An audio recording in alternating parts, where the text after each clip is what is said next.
bisa berkumpul kembali dalam majelis taklim kita untuk lebih mengenal sosok mulia, sosok Nabi Muhammad sallallahu alaihi wasallam, yang mana dalam pembahasan kita bab atau dari kitab Al-Khasa'isul Kubra atau Tahdhib Al-Khasa'isul Kubra dari Imam Suyuti nafa'anallahu bih, yang mana kita sampai pada pembahasan bab atau zikru al-mu'jizat wal khasa'is fi khalqihi sallallahu alaihi wasallam. Bab mengenai keistimewaan, kemuliaan dalam bentuk tubuh Nabi Muhammad sallallahu alaihi wasallam, yang mana kita tahu semua ma'asyiral muslimin dan muslimat rahimakumullah, bahwa manusia yang paling sempurna secara fisik dan secara batin adalah Nabi kita, Nabi besar Muhammad SAW. Manusia yang Allah Subhanahu wa taala ciptakan sempurna. Sosok zahir beliau sempurna dan batin beliau pun Allah sempurnakan. Sebagaimana dikatakan oleh Sahibul Burdah Al-Imam Al-Busiri, beliau mengatakan fahuwa alladhi tamma ma'nahu wa suratuhu thumma astafahu habiban bari'un nasab. Beliaulah yang telah disempurnakan oleh Allah secara fisik, zahirnya dan batinnya. Kemudian Allah pilih beliau sebagai kekasihnya sallallahu alaihi wasallam. Kita akan mendengarkan beberapa hadis-hadis mengenai fisik baginda besar Nabi Muhammad SAW. Beliau menyebutkan di sini bab majaa fi khatamin nubuwah, bab mengenai khatam kenabian. Khatam nabi yang pernah kita sebutkan, salah satu tanda yang diketahui oleh Sayyiduna Salman Al-Farisi, yang mana Salman Al-Farisi mendapatkan 3 tanda tentang Nabi akhir zaman. Salah satu tandanya adalah beliau memiliki tanda di belakang punggung beliau, sebuah daging bulat yang agak menonjol sedikit, yang ada bulunya, yang mana daging tersebut menandakan bahwa beliau adalah penutup para nabi. Sallallahu alaihi wasallam. Di sini disebutkan Anis Sa'id bin Yazid radhiyallahu anhu qala qumtu khalfa dhahri an-nabiy sallallahu alaihi wasallam fanadhartu ila khatamin baina katifayhi mithla zirr al-hajalah. Saya berdiri, berkata Sayyidina Sa'id bin Yazid, saya berada di belakang punggung Nabi Muhammad SAW. Kebetulan beliau berada di belakang Nabi dalam keadaan punggung Nabi terbuka. Fanadhartu ila khatamin baina katifain. Lalu aku melihat kepada khatam, kepada tanda khatam, yaitu tanda yang tadi kita sebutkan, sebuah bundaran yang daging agak tumbuh, yang di situ ada bulu-bulu tipisnya di situ. Baina katifain mithla zirril hajalah, yang mana bentuknya seperti telurnya merpati, kecilnya seperti itu.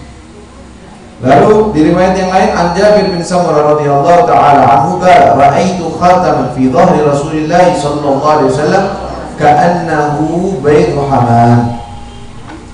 Sama riwayat Jabir bin Samurah mengatakan, aku melihat khatam, sebuah khatam di belakang punggung Nabi Muhammad sallallahu alaihi wasallam ka'annahu baydu hamam, bagaikan telur merpati ukurannya. Wa an Abdullah bin Sirjis radhiyallahu ta'ala anhu qala ra'aitu an-nabiy sallallahu alaihi wasallam wa akaltu ma'ahu khubzan wa lahman aw qala tharidan qala faqultu astaghfara laka an-nabi qala na'am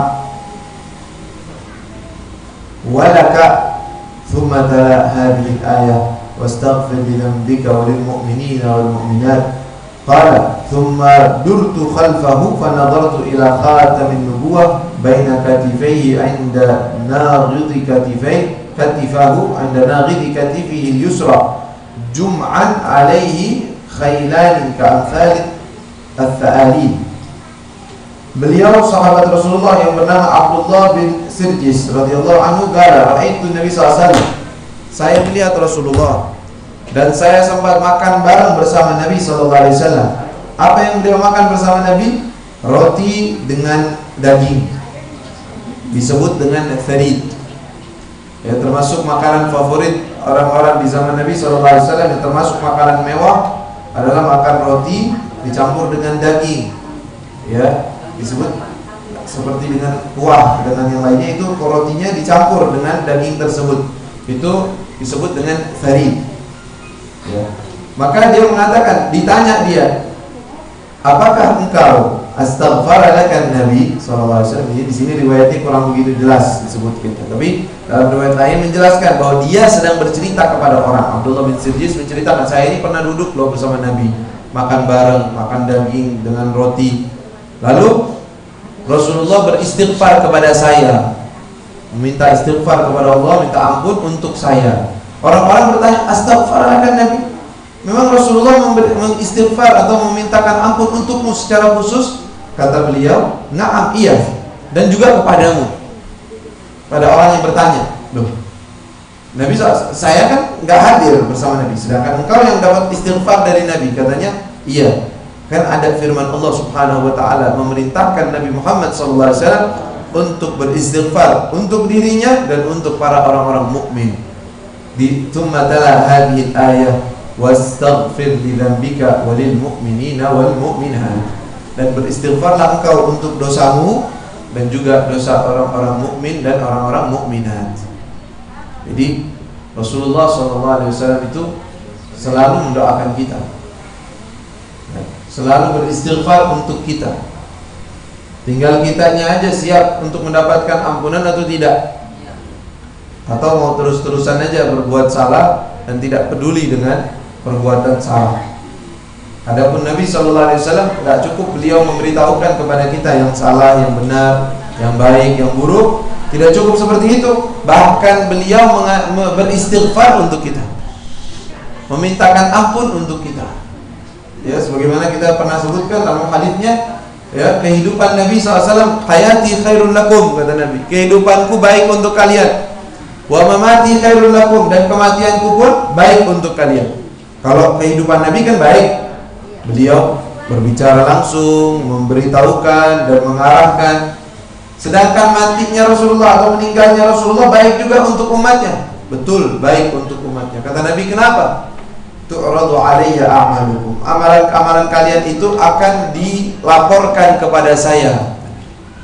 Jadi amalan kita dilaporkan. Apa yang beliau akan lakukan ketika dilaporkan amalan kita? Kata beliau, fa in wajadtu khairan hamidullah. Kalau aku mendapatkan kebaikan, saya bersyukur. Kalau aku melihat kejelekan atau dosa, istaghfartu lakum. Jadi beliau beristighfar untuk kita. Ya. Makanya kita juga sebagai umatnya Nabi Muhammad SAW hendaknya memperbanyak istighfar untuk diri kita dan juga untuk mukminin dan mukminat. Ada salah satu amalan salafus saleh yang diriwayatkan atau di sebuah ucapan, siapa orang yang mengamalkan ini setiap hari, di pagi hari dan di malam hari, maka dia akan ditulis oleh Allah sebagai termasuk aulia Allah, orang yang wali di sisi Allah Subhanahu wa taala. Apa itu? Istighfar. Lafaznya astaghfirullah lil mu'minin wal mu'minat. Astaghfirullah lil mu'minin wal mu'minat dibaca 27 kali di pagi hari, 27 kali di malam hari atau di waktu petang, menjelang maghrib atau sesudah maghrib. Pagi hari sebelum subuh atau setelah subuh. Baca 27 kali astaghfirullah lil mu'minin wal mu'minat, astaghfirullah lil mu'minin wal mu'minat, astaghfirullah lil mu'minin wal mu'minat, sampai 27 kali dibaca pagi dan malam hari. Maka orang yang melazimi hal ini akan dituliskan sebagai seorang waliullah, orang yang saleh berarti. Kenapa? Karena orang tersebut punya perhatian kepada orang mukminin dan mukminat, suka mendoakan orang lain. Ya. Ini amalan yang sangat baik yang harusnya kita amalkan. Lalu beliau mengatakan, "Tsumma durtu khalfahu." Kemudian ini kan ceritanya mau menceritakan tentang khataman Nabi. Dia cerita bahwa saya makan bersama Nabi dan beliau beristighfar untuk saya, mendoakan saya. Kemudian beliau ini memang juga memiliki tanda atau mengetahui bahwa Nabi Muhammad itu ada tanda kenabian di belakang punggungnya. Nah, beliau penasaran, pengen lihat apakah benar sesuai yang disebutkan oleh orang-orang ahli kitab bahwa tanda Nabi akhir zaman memiliki tanda di belakang punggungnya. Maka kata beliau, "Tsumma durtu khalfahu." Lalu aku berkeliling ke belakangnya Nabi. Nah, Nabi pun, ini orang kenapa nih keliling? Dia nggak bilang. Dan Rasulullah SAW mengetahui dia ingin melihat daripada khatam nubuwah, beliau buka bajunya, perlihatkan kepada orang tersebut. Fanadhartu, katanya disebutkan di sini, durtu khalfa nadhartu ila khatam nubuwah baina katifai. Saya melihat tanda kenabian itu ada di antara dua bahunya Nabi SAW. Al-yusra, naghid katifah al-yusra, ya, lebih mengarah kepada arah yang bahu yang sebelah kirinya. Jadi artinya bukan di tengah-tengah persis, tetapi agak ke kiri sedikit. Jum'an alaihi khailan. Jum'an artinya berkumpul, sesuatu yang terkumpul. Alaihi khailani ka amthalit al-tha'alil. Ya, yang diriwayatkan maksudnya tha'alil di sini ada bulu-bulu tipisnya di situ. Ya. Lalu dalam riwayat yang lain juga mengatakan dari Abi Yazid radhiyallahu taala anhu qala li Rasulullah sallallahu alaihi wasallam udnu famsah dhahri. Dari Abi Yazid ketika itu berada bersama Nabi SAW, beliau mengatakan, "Sini engkau mendekat dan tolong gosokkan punggung saya." Rasulullah minta digosokin punggungnya. Nah, ketika dia menggosokkan punggungnya Nabi SAW, fadanautu wa masahtu dhahrahu. Saya mendekat dan saya menggosok daripada punggungnya Nabi SAW. Wa wada'tu asabi'i 'alal khatam. Sampai-sampai tanganku itu menyentuh daripada khatam an-nubuwah. Faqila lahu mal khatam. Apa sih itu khatam? Kata orang-orang yang bertanya kepada beliau, sya'aratun mujtami' 'inda katifain. Ada bulu-bulu yang terkumpul antara dua bahunya sallallahu alaihi wasallam. Ya. Babu ma jaa'a fi sifati khalqihi. Lalu kemudian dilanjut dengan bab mengenai sifat bagaimana bentuk rupanya Nabi Muhammad sallallahu alaihi wasallam. Anil Bara bin Azib radhiyallahu taala anhu qala, dari sahabat Nabi yang bernama Bara bin Azib, kana Rasulullah sallallahu alaihi wasallam ahsanan nasi wajhan wa ahsanahum khalqan, laisa bil tawil al-dhahib wala bil qasir. Al-Bara bin Azib mengatakan bahwa Nabi Muhammad sallallahu alaihi wasallam itu rupanya beliau ahsanan nasi wajhan, wajahnya yang paling indah, paling bagus-bagusnya manusia yang pernah saya lihat itu ya Nabi Muhammad SAW. Wa ahsanuhu khuluqan atau khalqan, bisa juga. Khuluqan berarti akhlaknya, paling bagus akhlaknya atau paling bagus bentuk fisiknya. Laisa bitawil, beliau tidak tinggi yang terlalu tinggi. Beliau lebih, kalau disebutkan lebih kepada tinggi, tetapi tidak dikatakan tinggi atau terlalu tinggi. Wala bil qasir, dan beliau bukanlah orang yang pendek. Tetapi yang uniknya, tidaklah Rasulullah berjalan dengan orang yang tinggi kecuali Rasulullah terlihat lebih tinggi dari mereka. Tapi kalau dilihat sendiri, terlihat biasa-biasa saja, tidak over tinggi dan tidak pendek. Sallallahu alaihi wasallam. Wa anhu, dan dari beliau juga Al-Bara bin Azib, annahu su'ila akana wajhu Rasulillah mithla sayf. Apakah wajah Nabi Muhammad SAW itu seperti pedang? Seperti pedang maksudnya gimana? Tajam, sangar, seram. Kata dia, la walakin mithlul qamar, akan tetapi seperti bulan purnama. Kalau bulan kan enak dilihatnya, ya, adem yang melihatnya. Itu seperti itu Nabi Muhammad SAW. Wa an Jabir bin Samurah, berkata juga Sayyidina Jabir bin Samurah radhiyallahu taala anhu, annahu su'ila akana wajhu Rasulillahi tawilan, apakah wajahnya Rasulullah SAW itu memanjang? Galala, tidak.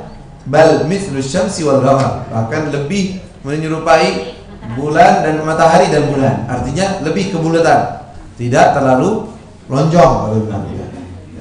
tetapi lebih kepada bulat, tetapi bukan yang bulat banget, ya, sallallahu alaihi wasallam.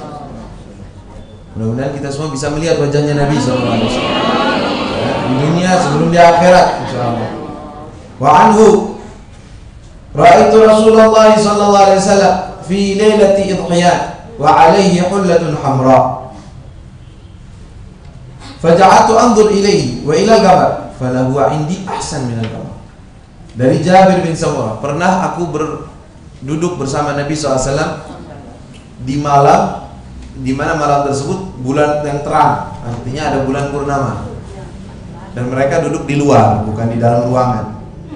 Saya duduk bersama Nabi, sedang asik duduk seperti itu. Saya melihat indahnya bulan purnama di waktu terang, di waktu malam, di mana orang-orang gelap gulita.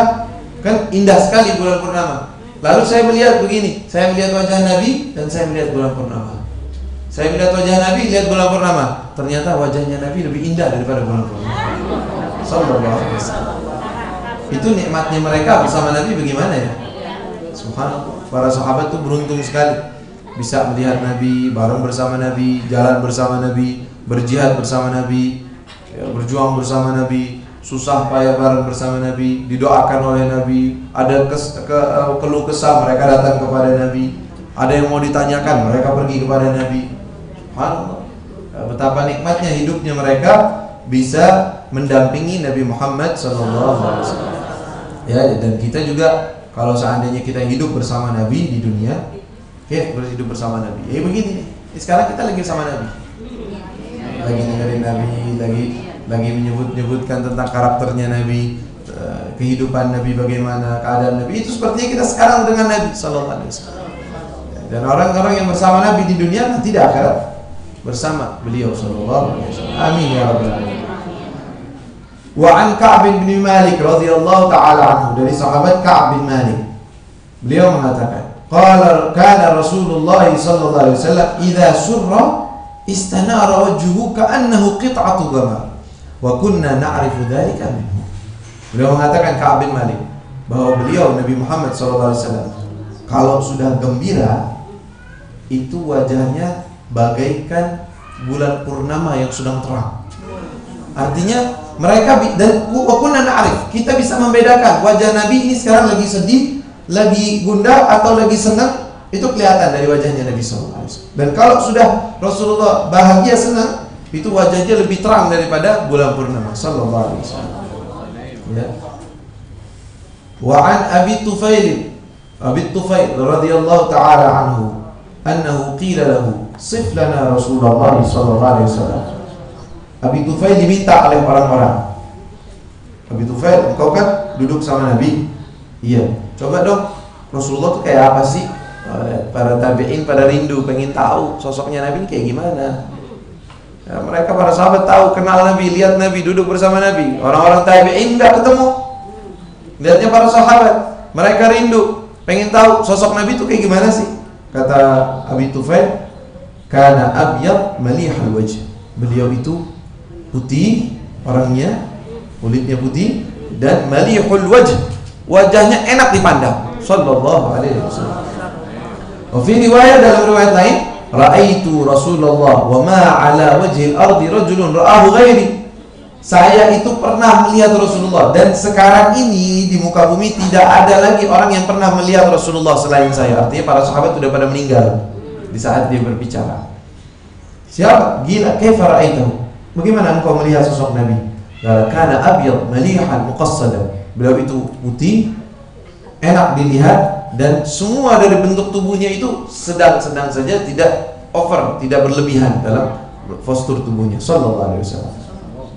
Wa Anas radhiyallahu taala anhu, sahabat Anas bin Malik, beliau mengatakan tentang sifat Nabi sallallahu alaihi wasallam, kana Rasulullah sallallahu alaihi wasallam rab'atan minal qaum, laisa bil tawil al ba'id wala bil qasir, azhar al-lawn, laisa bil udum, laisa bil adham wala bil abyad al abhar, rajul al-sha'r laisa bis sabti wala bil ja'd al-qatab atau al-qatid sallallahu alaihi wasallam. Beliau mengatakan, Sayyidina Anas bin Malik, sosok Rasulullah itu orangnya rab'atan minal qaum, termasuk postur tubuhnya adalah postur tubuh orang yang sedang, tidak terlalu tinggi, tidak terlalu pendek dan tidak gemuk dan tidak kurus, sedang saja, bagus sallallahu alaihi wasallam. Lalu beliau mengatakan azharul lawn, warna beliau artinya kulit beliau lebih keputihan, putih, bukan orang yang gelap kulitnya, hitam atau sawo matang kalau bilang, wala bil abyadul amad, dan bukan beliau yang putih banget seperti kalau kita bilang putih bule, bukan putih beliau tidak seperti itu, putih tetapi bukan putih yang terlalu putih dan bukan orang yang berkulit hitam sallallahu alaihi wasallam. Lalu rambut beliau bagaimana? Rambut beliau itu rajil sya'ar, beliau itu rambutnya rajil, rambutnya bisa ikal, bisa disisir dan tidak keriting, disebut tidak laisa bil ja'dil ghatab, laisa bisab, bukan lurus, yang lurus nggak ada ombaknya, dan bukan orang yang keriting sallallahu alaihi wasallam, tetapi rambut beliau berombak kalau bahasa kita sallallahu alaihi wasallam. Wa an Ibnu Umar radhiyallahu taala anhu, sahabat lain, setiap sahabat ngasih gambaran dari sisi yang mereka lihat. Wa an Ibnu Umar radhiyallahu taala anhuma, dari sahabat Abdullah bin Umar radhiyallahu taala anhuma, qala ma ra'aitu ahadan anjad wala ajwad wala asja' wala adwa wala awda min Rasulillah sallallahu alaihi wasallam. Kata Sayyidina Abdullah bin Umar, saya tidak pernah melihat seseorang yang paling cepat dalam membantu orang lain, anjad, wala ajwad, dan tidak pernah lihat orang yang lebih dermawan, dan tidak pernah melihat orang yang lebih pemberani, dan tidak pernah melihat orang yang lebih terang wajahnya seperti Nabi Muhammad SAW. Saya nggak pernah melihat orang kayak begitu. Paling berani beliau, yang paling dermawan beliau, paling cepat menolong orang lain beliau sallallahu alaihi wasallam. Wa an Jabir bin Samurah radhiyallahu ta'ala anhu qala kana Rasulullah sallallahu alaihi wasallam dhali'ul fami ashkal al-'ain manhusul 'aqibain. Ya, Jabir bin Samurah menggambarkan lagi bahwa Rasulullah sallallahu alaihi wasallam, bibirnya Nabi sallallahu alaihi wasallam itu bukan bibir yang kecil dan bukan terlalu besar, tetapi lebih disebut dengan bibir yang lebar, tetapi bukan lebar yang jelek, ya. Artinya lebar di sini lebarnya indah, bagus, menunjukkan kefasihan ucapan beliau, bukan bibir yang kecil sallallahu alaihi wasallam. Ashkalul ain, matanya itu lentik, bulu matanya manhusul aqibain, dan kaki beliau, telapak kaki beliau itu manhus, artinya dagingnya itu terisi, tidak terlalu ada lubang di kaki itu, ya, disebut apa itu namanya? Itu namanya manhus, cekung, ya, tidak cekung, artinya tidak terlalu cekung dalam telapak kakinya sallallahu alaihi wasallam. Wa an Ali radhiyallahu ta'ala, dari sahabat Ali bin Abi Thalib radhiyallahu ta'ala, qala lam yakun an-nabi sallallahu alaihi wasallam bit-tawil wala bil-qasir, شفن الكفين والقدمين ضخم الرأس ضخم الكراديس طويل المسربة إذا مشى تكفأ تكفؤا كأنه ينحط من صبر لم أرى قبله ولا بعده مثله. Sayyidina Ali mengatakan, menggambarkan tentang sosok Nabi, kata beliau, Rasulullah itu tidaklah terlalu tinggi dan tidaklah pendek, dan tangan beliau itu tangan yang berisi, bukan tangan yang kurus, tapi tangannya berisi sallallahu alaihi wasallam. Bahkan dalam riwayat lain Sayyidina Anas bin Malik mengatakan, saya tidak pernah memegang apapun, bahkan kain sutra apapun yang lebih lembut dari tangannya Nabi sallallahu alaihi wasallam. Ya, beliau tangannya berisi, syafnul kaffain wal qadamain, dan kaki beliau juga begitu, berisi, bukan orang yang kelihatan kurus kakinya. Dhafmur ra'si wa dhafmul karadis, besar kepalanya, termasuknya dalam kategori besar, ya. Dhafmul karadis juga antara atau persendian beliau juga terlihat bagus. Beliau tawilul masrabah, panjang bulu dadanya, beliau memiliki bulu dada yang tipis tetapi panjang ke bawah. Idza masya takaffa, beliau kalau jalan itu agak terlihat seperti ke kanan dan ke kiri, bagaikan orang yang sedang turun dari berjalan pada tempat yang menurun. Kalau kita jalan lagi turun, agak gimana gitu ya, agak turunnya. Rasulullah jalan biasanya seperti itu sallallahu alaihi wasallam, agak seperti itu sallallahu alaihi wasallam. Takaffa'a ka'annama yanhattu min shawab, bagaikan beliau itu sedang turun dari jalan di tempat yang agak turun, yanhattu min shawab. Lam ara, lalu beliau mau gambarin apa lagi tentang Nabi. Kata beliau, lam ara qablahu ala ba'da. Saya enggak pernah melihat orang seperti beliau sebelum atau sesudah. Saya enggak pernah melihat sosok seperti Nabi SAW. Sosok yang saya lihat itu, dan enggak pernah ada orang yang seperti itu sallallahu alaihi wasallam.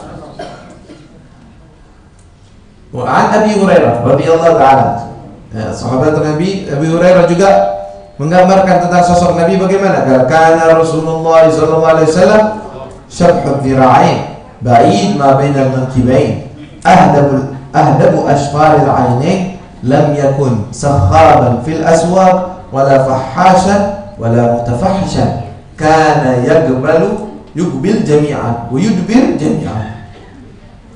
Sayyidina Abu Hurairah menggambarkan tentang sosok Nabi bagaimana Rasulullah SAW itu syabhad dhira'ain. Syabhad dhira'ain artinya memiliki hasta yang agak lebar dan besar, tinggi, agak panjang. Terus ba'id ma bainal mankibain, antara dua punggungnya atau dua pundaknya itu jauh, artinya melebar, badannya lebih terlihat lebar. Ahdab ashfarul ain, memiliki bulu mata yang lentik. Lam yakun sakhaban fil aswaq, dan beliau bukanlah orang yang berbicara atau berkata kasar atau mengangkat suara di pasar-pasar seperti orang-orang yang berbicara di pasar. Wala fahhasyan, tidak berkata kotor. Wala mutafahhishan, dan juga bukan orang yang suka berkata kotor atau berkata kasar. Karena yuqbil jami'an, kalau sudah menghadap, Rasulullah menghadap dengan seluruh badannya. Wa yudbir jami'an, kalau udah pergi juga berbalik semuanya. Jarang Rasulullah SAW tengok-tengok seperti ini ke belakang, itu jarang. Biasanya beliau menghadap, beliaunya sendiri semuanya yang menghadap dengan badannya sallallahu alaihi wasallam. Wa 'anil Bara' radhiyallahu ta'ala anhu qala kana Rasulullah sallallahu alaihi wasallam marbu'an ba'id ma bainal mankibain yablughu sya'ruhu syahmata udhunain ma ra'aitu syai'an ahsana minhu sallallahu alaihi wasallam. Al-Bara' bin Azib mengatakan Rasulullah itu marbu'an, artinya Rasulullah bentuk tubuhnya sedang, yang seperti yang sebutkan, jauh antara dua pundaknya. Rambut beliau terkadang sampai kepada daun telinga atau paling bawah daripada telinganya. Artinya panjangnya rambut Rasulullah SAW kadang-kadang sampai di bawah telinganya, dan dalam riwayat lain sampai kadang-kadang sampai pundaknya. Kadang-kadang panjang sampai pundaknya Rasulullah SAW seperti itu. Ya, juga di sini disebutkan ma ra'aitu syai'an ahsana minhu, saya tidak pernah melihat siapapun yang lebih indah dari beliau sallallahu alaihi wasallam. Wa an Majras Al-Ka'bi radhiyallahu anhu qala i'tamara Nabi sallallahu alaihi wasallam min al-Ja'rana laylan fa nadartu ila dhahrihi ka'annahu sabikata fi dhahr. Seorang berkata, saya berumrah bersama Nabi sallallahu alaihi wasallam min Ja'rana, mulai umrahnya dari tempat namanya Ja'rana. Yang Ja'rana lailan, di waktu malam. Lalu saya melihat ila dhahri Rasulullah SAW, melihat kepada punggungnya Nabi SAW, ka'annahu sabikatu fiddah, bagaikan pancaran atau sebuah berwarna putih seperti perak yang berkilau. Ka'annahu sabikatu fiddah, padahal di malam hari dia melihat itu. Nabi Hurairah radhiyallahu ta'ala anhu qala kana Rasulullah sallallahu alaihi wasallam abyad ka'annama sigha min fiddah. Rasulullah SAW itu putih bagaikan dipoles dengan perak yang begitu indah sallallahu alaihi wasallam. Ini para sahabat pada bingung mau gambarinnya kayak gimana aja, bingung. Ada yang bilang kayak perak, ada yang bilang kayak begini, ada yang kayak begitu. Ya, intinya ya lihat sendiri tak kalau mereka bilang. Ya, mau lihat sendiri keindahannya Nabi sallallahu alaihi wasallam. Mudah-mudahan kita semua bisa melihat sosok indah Rasulullah sallallahu alaihi wasallam. Amin ya rabbal alamin. Wa an Anas radhiyallahu ta'ala anhu qala kana Rasulullah sallallahu alaihi wasallam dhakhma ar-ra's wal qadamain bastul kaffain. Bahwa Rasulullah, dari sahabat Anas, Rasulullah SAW dhakhmur ra's, memiliki kepala yang besar, wal qadamain, dan juga kakinya, bastul kaffain, memiliki tangan yang lembut.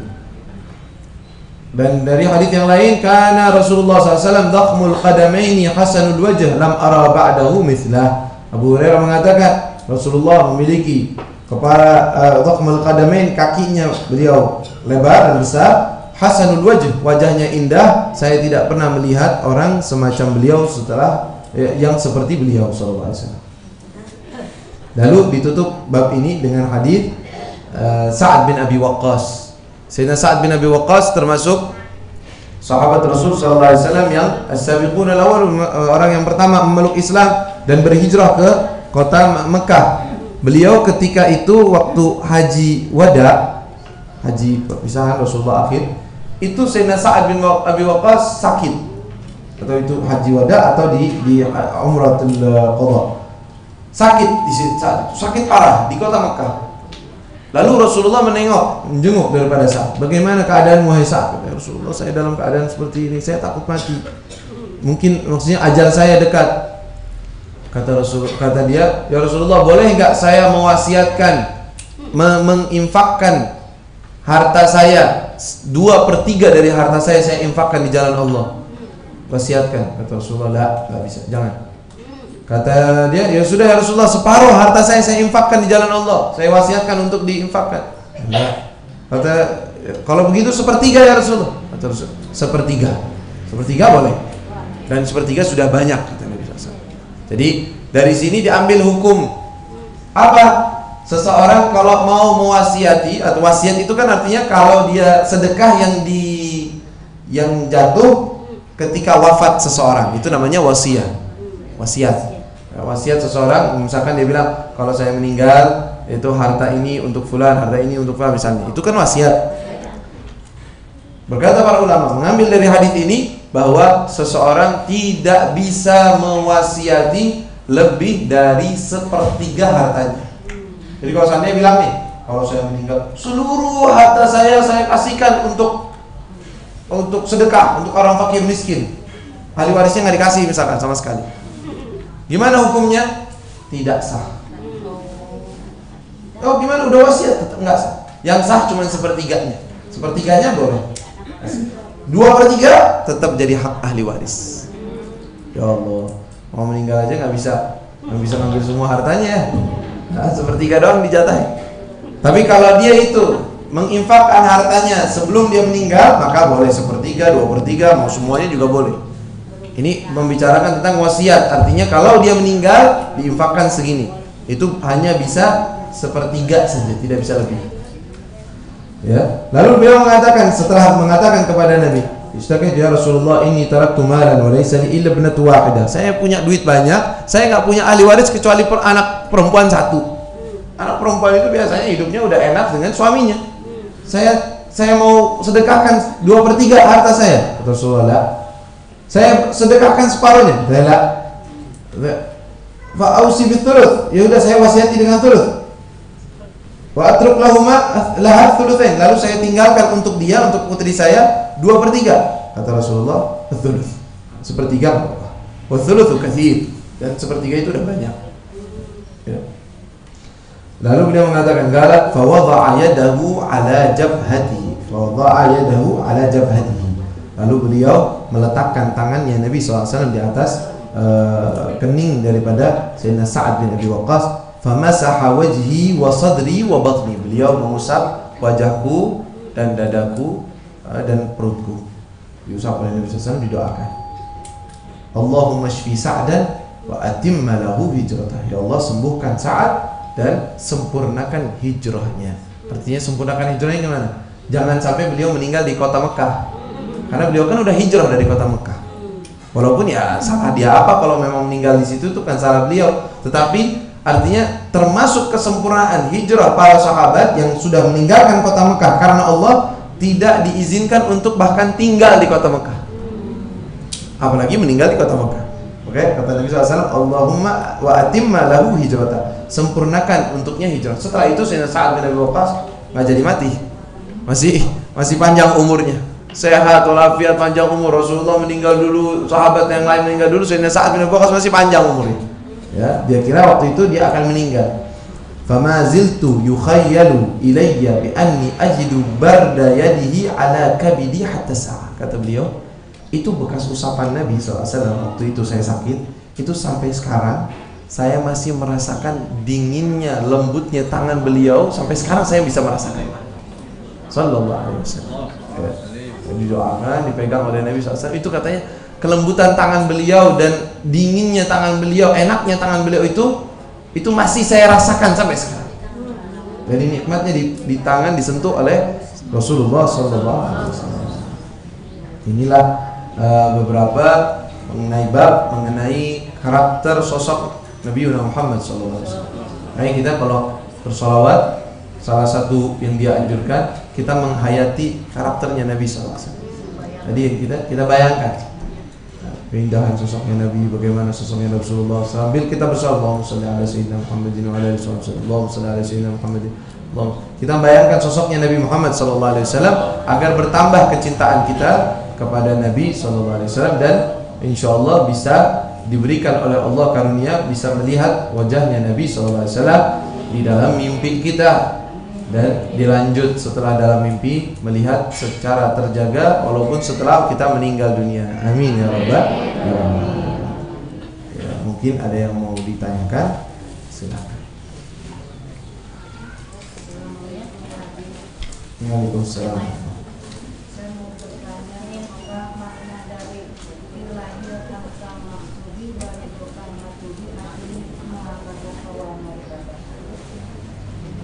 Ya, satu-satu, saya nggak hafal itu. Ilahi anta maksudi wa ridhaka matlub. Ya Allah, engkaulah tujuanku. Artinya tujuan kita dalam segala perbuatan, dalam taklim kita, dalam ibadah kita, dalam duduk kita, dalam apapun kegiatan kita, kita jadikan untuk Allah. Ya Allah, ridhaka maksud. Keridhaanmu adalah tujuanku. Terus apa satunya?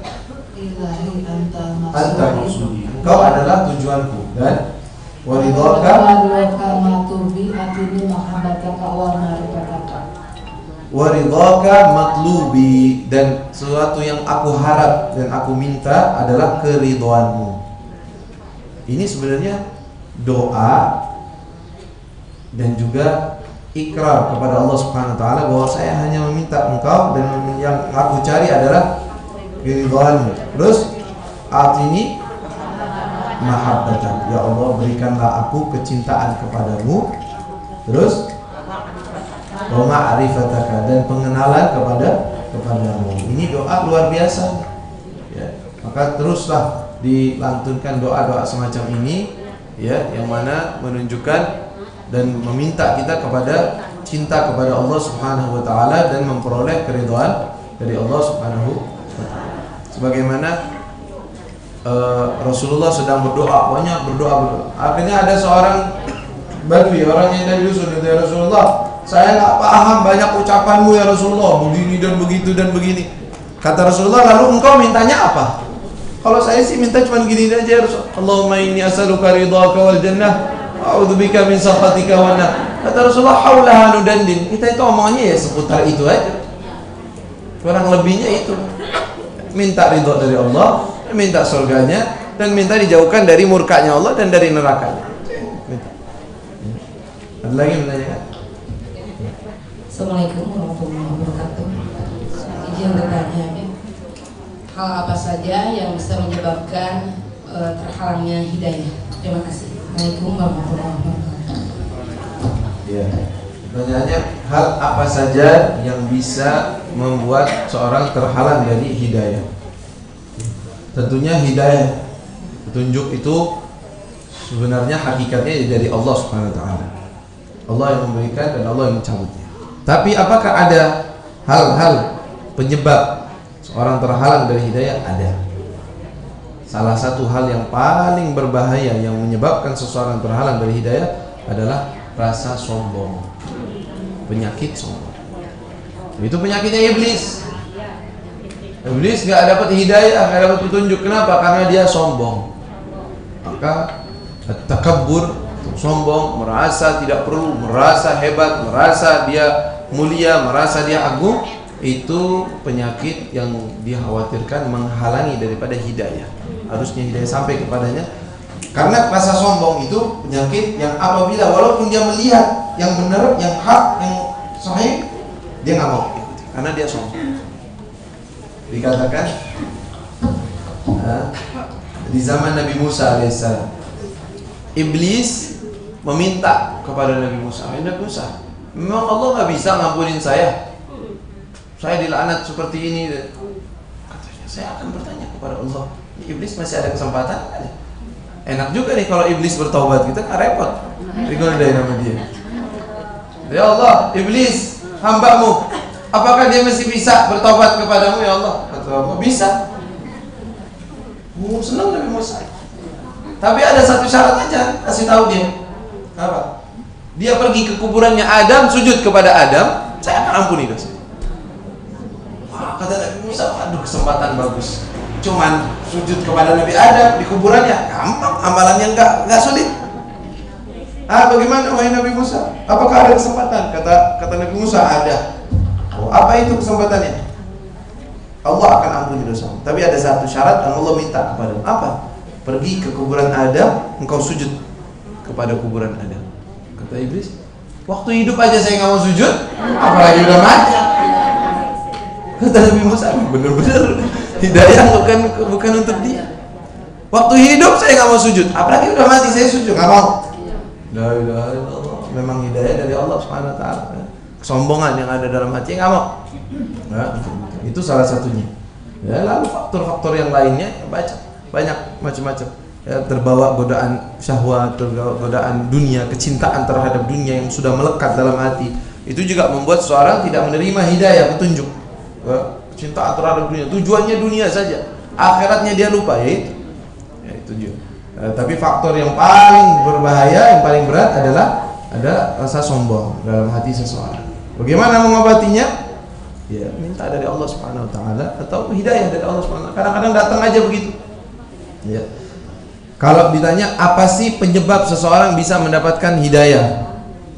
Bisa, siapapun itu. Ada nggak caranya? Ada nggak tempat-tempatnya? Ada nggak keadaannya? Ada. Yang namanya petunjuk dari Allah itu kapan saja. Bahkan orang yang paling sombong aja bisa aja tau-taunya Allah buka hatinya, Allah luluhkan hatinya, Allah jadikan dia merendah dan mendapatkan hidayah, itu bisa aja. Jadi kita juga nggak boleh mengatakan, oh ini orang nggak terima hidayah berarti sombong, orang ini udah mustahil dapat hidayah. Jangan.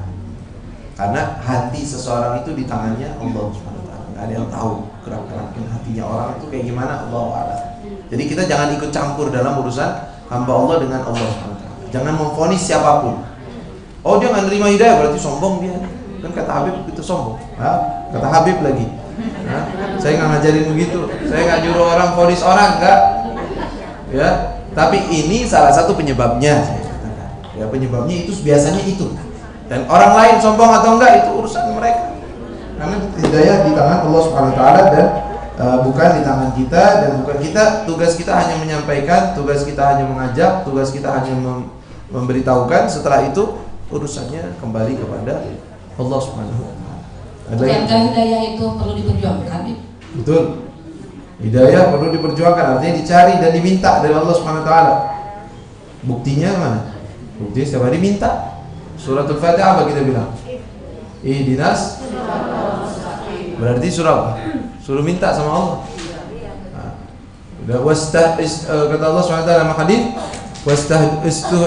wastahduni ahdikum ya ibadi kullukum dhalun illa man hadaitu fastahduni ahdikum. Kata Allah, wahai hamba-hambaku, kalian itu semua tersesat, nggak tahu jalan, kecuali orang-orang yang meminta petunjuk dariku, maka mintalah petunjuk dariku. Artinya disuruh. Salah satu minta hidayah bagaimana? Ya belajar ilmu, mengenal sosok Nabi, belajar ilmunya Nabi SAW, ikut pengajian, itu termasuk mencari hidayah tersebut. Petunjuk. Lalu bagaimana kalau misalkan doa tidak sesuai dengan keseharian atau upaya yang kita lakukan? Contohnya? Contohnya kita meminta hidayah belajar, pelap, gitu. Tapi tidak menghiasi akhlak atau tidak ada peningkatan dalam amalia atau hal lainnya. Gitu. Jadi apa yang harus diperbaiki? Iya. Seseorang dia misalnya meminta hidayah, dia hadir majelis taklim, tetapi merasa dirinya tidak ada kemajuan, tidak ada yang lebih baik, akhlaknya belum menggapai daripada akhlak yang lebih baik. Bagaimana keadaannya? Jawabannya terus berusaha, terus meminta, terus koreksi diri, terus berusaha untuk lebih baik. Dan itu salah satu tanda bagusnya seseorang. Itu udah tanda petunjuk dari Allah bahwa seseorang bisa melihat aibnya dia sendiri, kekurangan dia sendiri. Yang paling bahaya ketika seseorang melihat dirinya udah hebat. Nah, itu yang bahaya. Tapi kalau seseorang, saya minta petunjuk sama Allah, saya menjadi, tapi kok saya punya akhlak belum bagus ya, masih cepat emosi, masih kalau disinggung orang, gua marahnya berhari-hari. Kok kalau saya di ini masih saya begini ya, berarti saya belum dapat hidayah. Minta terus. Itu udah hidayah termasuk dari Allah. Bahwa Allah tunjukkan kejelekan kita, keburukan kita agar kita perbaiki. Itu termasuk hidayah. Itu udah termasuk hidayah juga, bagus. Ya. Dan itu tentunya bertahap. Ya. Seseorang bertahap, tidak langsung berubah. Oh langsung hadir majelis taklim, meminta doa kepada Allah, langsung jadi orang yang luar biasa. Nah banget kalau begitu.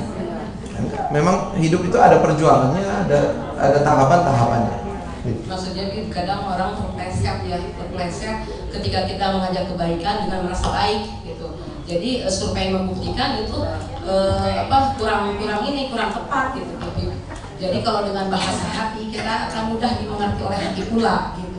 Beda dengan bahasa akal. Kalau akal ini begini teorinya nih, begini. Tapi urusan orang mau berbuat itu kan atas pertolongan Allah ya.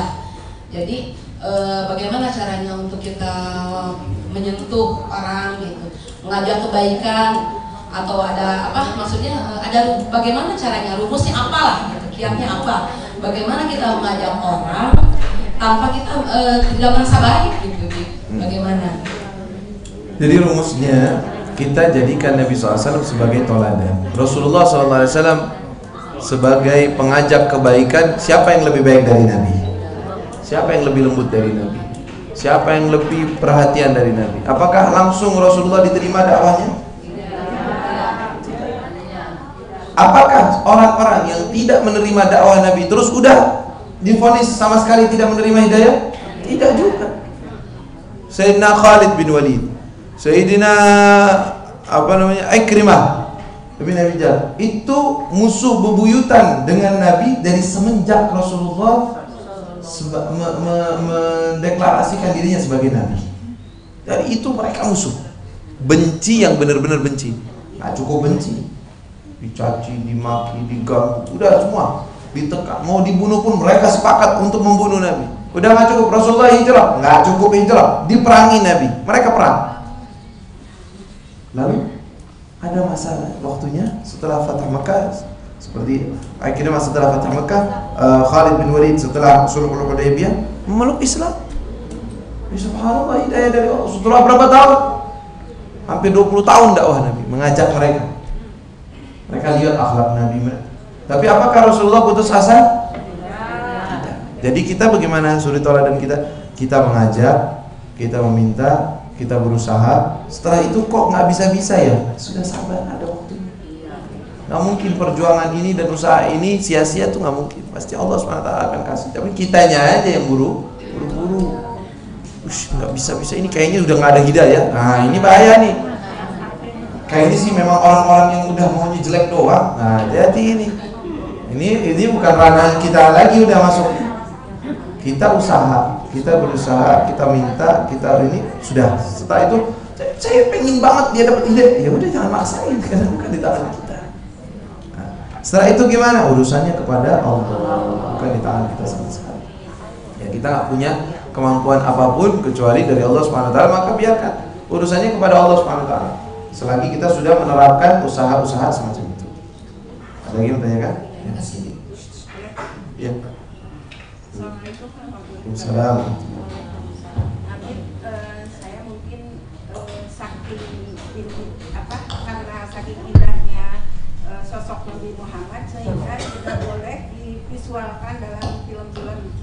Tapi minggu kemarin itu ada berita di TV di Amerika, ada yang menggambarkan wajah Nabi Muhammad dengan yang macam-macam. Bagaimana itu hukuman, apa sanksi untuk mereka yang menggambarkan Nabi Muhammad yang walaupun mungkin itu non muslim dan di negara non muslim. Assalamualaikum warahmatullahi wabarakatuh. Iya. Tentunya kejadian ini kejadian yang berulang, sama aja. Seseorang menggambarkan Rasulullah dengan tulisan, gambar, karikatur, atau dengan ucapan, itu juga kan penggambaran. Ya, sama aja. Terus gimana dong kita? Jadi kita diajarkan oleh guru-guru kita, katanya kalau orang non muslim lalu mereka mengatakan kepada Rasulullah dengan sesuatu yang tidak benar kepada Nabi, ya memang dia nggak percaya benar. Kenapa kita heran? Bukankah orang-orang kafir musyrik Quraisy bilangnya Rasulullah apa? Penyihir, orang gila, dibilangnya begini dan begitu. Kenapa? Karena mereka nggak beriman. Ya. Lalu apa yang harus kita lakukan? Apakah kita harus marah, kita berbuat sesuatu, kita sanksi? Itu yang kita tahu itu bukan ranahnya kita. Kalau mereka memang negara hukum, mereka sendiri akan menjalankan hukumnya mereka dengan cara mereka, dengan cara penghormatan terhadap agama dan selain-lainnya. Tapi yang kita diajarkan oleh guru kita ini kembali kepada kita, tugas kita sebagai umat Nabi. Apa tugas kita? Bagaimana caranya mengenalkan sosok Nabi kepada mereka yang tidak kenal kepada Nabi Muhammad. Kadang-kadang mereka salah paham atau menggambarkan Nabi dengan gambaran-gambaran yang tidak baik. Kenapa? Karena mereka melihat umatnya, pengikutnya nggak sejalan dengan Nabi, tidak sesuai dengan caranya Nabi. Akhirnya mereka menggambarkan Nabi itu teroris, Nabi itu begini, Nabi kenapa? Karena ada dari golongan, walaupun nggak semua dari umatnya, ya, tidak menggambarkan sosoknya Nabi Muhammad SAW. Ya. Dan jangan takut, khawatir, sosok Nabi Muhammad itu tambah dijelek-jelekan, tambah orang lain penasaran, tambah orang lain akan bertanya siapa sih dia, apa sih dia. Dan itu terbukti. Berapa tahun yang lalu saya ingat masih ngaji, masih pesantren di Darul Mustafa di Tarif. Itu lagi heboh-hebohnya karikatur Denmark. Masuk, kalian tahu juga tuh berita demo, seluruh dunia demo. Lalu guru kita Habib Umar begitu menggambarkan kepada kita, mengatakan mereka itu karena tidak tahu sosok Nabi Muhammad, maka kita perlu punya tugas untuk. Dan subhanallah, setelah itu, setelah kejadian tersebut, malah menyebabkan banyak orang-orang yang ada di Denmark dan juga di negeri-negeri Eropa lainnya memeluk Islam. Kok bisa? Akhirnya mereka penasaran tentang Islam. Apa sih sosok Nabi Muhammad itu, siapa sih, karakternya apa sih, dia pelajari, buku-bukunya ada, semuanya dia pelajari. Tertarik, mereka masuk Islam. Subhanallah, mereka ingin jelek-jelekan, ternyata malah Allah harumkan namanya. Jadi jangan takut. Dan ada lagi ini pelajaran untuk kita. Katanya ada salah satu murid beliau datang dengan penuh marah dan emosi, pengen melakukan sesuatu gitu ya. Kayaknya nggak greget gitu kayak. Dia datang kepada guru kita Habib Umar, ya Habib, ini gimana orang-orang semuanya, seluruh dunia bergetar dan bergerak ingin menolong Nabi Muhammad karena dicaci, Nabi Muhammad dihina. Kita nggak gerak untuk menolong Nabi Muhammad? Kata guru saya apa? Memang sekarang ini kita lagi apain? Memang sekarang ini kita lagi apa? Pesantren, ngajarin ilmunya Nabi, menyampaikan dakwahnya Nabi, mengajak orang kepada Nabi. Emangnya menolong Nabi itu kalau ada yang nyaci baru kita tolong Nabi? Nah, menolong Nabi itu setiap hari. Kita sekarang ini lagi apa? Kata beliau. Kita lagi apa sekarang? Kita lagi menolong Nabi dengan cara yang paling disukai oleh Nabi Muhammad SAW. Menolong syariatnya Nabi, mengajak orang kepada jalan Allah, mengajarkan Islam, mengajarkan agama, menyebar luaskan kebaikan. Inilah cara yang terbaik dalam menolong Nabi Muhammad SAW. Bukan dengan cuman ucapan, cuman marah keluar, itu sih cuman angin-anginan, besok sudah selesai. Masa mau setiap hari keluar? Enggak. Tapi menolong Nabi Muhammad, nolong di rumah kita. Ternyata rumah-rumah kita sunahnya Nabi masih ditinggal banyak. Menolong Nabi gimana ini? Nolong Nabi tapi di rumah kita diinjak-injak Nabinya. Sunnah-sunnahnya Nabi ditelantarkan, akhlaknya Nabi nggak ada. Makan pakai tangan kiri nggak ada yang peduli. Makan sambil jalan-jalan nggak ada yang peduliin. Tidur dengan posisi kayak apa aja nggak ada yang peduliin. Qiyamul lail nggak ada yang bangun malam, nggak ada yang sholat, nggak ada yang sholat berjamaah di rumah, nggak ada yang pedulikan. Nonton dengan tontonan yang nggak ada hal-hal yang buruk dan jelek, haram, sesuatu yang jelek, sesuatu yang menunjukkan lawan jenis, suka dan yang lainnya. Aman-aman aja. Mau menolong Nabi dari mananya ini? Apa yang mau ditolong, gimana ceritanya orang? Ini tuh syariat Nabi lagi kita sendiri yang sedang menghina. Kita lagi menghina syariat Nabi, mau menolong Nabi, kan salah kaprah namanya. Nggak tahu bagaimana melangkah ini. Makanya nolong Nabi SAW ini awal dari kita menolong syariatnya, memberitahu. Kalau orang-orang menghina ya kita nggak usah terlalu. Ya memang kita sedih pasti. Namanya orang menghina Nabi, kita cinta kepada Nabi, nggak senang, kita nggak terima, itu udah pasti. Cuman untuk membalaskan itu dengan ya kita pikir ya memang wajar mereka nggak percaya pada Nabi, nggak tahu Nabi, ya kan? Jangankan kepada Nabi Muhammad, mereka yang beragama Nasrani kadang-kadang menggambarkan Nabi Isa dengan hal-hal yang buruk juga. Begitulah mereka. Jadi kita tunjukkan kepada mereka siapa sosok Nabi Muhammad SAW. Itu sudah cukup menunjukkan dan menolong daripada syariat Rasulullah SAW. Bagaimana tanya?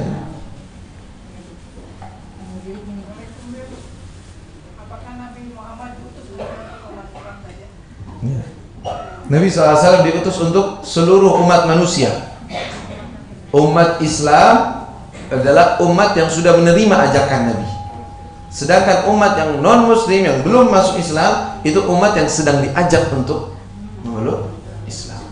Jadi untuk siapa diutus? Untuk seluruh umat manusia, bahkan jin juga diutusnya. Tapi yang menerima ajakan Nabi diajarkan dan diberitahukan tugas-tugas mereka sebagai orang yang sudah menerima ajakan dari Rasul SAW. Jadi begitu. Jadi nggak bisa kita bilang Rasulullah diutus untuk umat Islam aja. Orang yang non muslim mau masuk Islam nggak boleh. Boleh. Berarti diutus untuk seluruh umat manusia untuk mengajak mereka kepada Islam. Kalau sudah mereka memeluk Islam, baru mereka bertahap kepada yang lainnya. Melanjutkan yang tadi, udah majelis taklim, udah berusaha seperti, tapi nggak ada perubahan. Kita kan katanya terus aja berusaha memberitahu. Dalam memberitahu itu apakah ada rasa misalnya kok nggak berubah? Apakah terbesit bahwa dia itu merasa udah paling benar, udah paling bagus? Nah, apakah itu tidak termasuk dengan bangga diri? Iya. Setiap orang melihat kepada dirinya dan dia yang lebih tahu terhadap dirinya. Kita juga nggak bisa vonis. Artinya orang yang peduli terhadap orang lain, sudah memberitahukan kepada orang lain, mengarahkan kepada orang lain, ternyata orang lain itu tidak menerima ajakannya atau tidak mengiyakan seperti yang diharapkan. Lalu dia mengatakan, diajak kok nggak bisa-bisa. Berarti ini apakah menunjukkan kesombongan dari dirinya? Ya tergantung. Kalau memang dia itu melihat dirinya lebih bagus dari orang lain, itu berarti ada sesuatu yang kurang juga dari dirinya.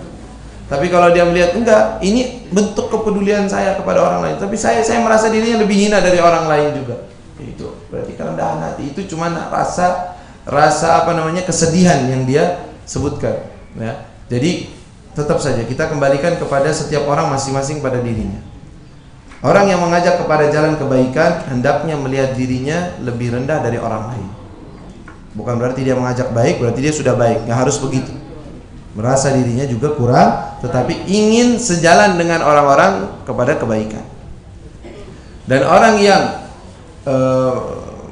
tadi itu orang yang mengajak kepada kebaikan melihat dirinya adalah orang yang paling rendah. Kok bisa gitu sih? Kan saya ngajak kepada kebaikan. Kok bisa saya melihat diri saya paling rendah? Iya. Caranya begini. Saya mengajak kepada orang kepada kebaikan karena memang tugas saya. Adapun memvonis saya lebih bagus dari dia atau tidak, itu belum tentu.